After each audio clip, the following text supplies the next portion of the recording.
Matsyasana, fish pose. Begin by lying on your back with your legs extended and your arms beside your body. Press your forearms and elbows on the mat and lift your chest to create an arch in your upper back. Lift your shoulder blades and upper torso off the floor.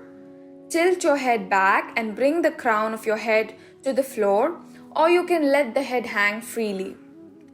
Keep pressing through your hands and forearms. There should be very little weight pressing through your head and more weight on your forearms.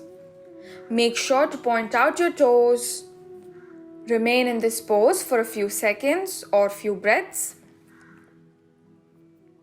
Now to release the pose, press your forearms firmly on the mat and then exhale as you lower your torso and head to the floor.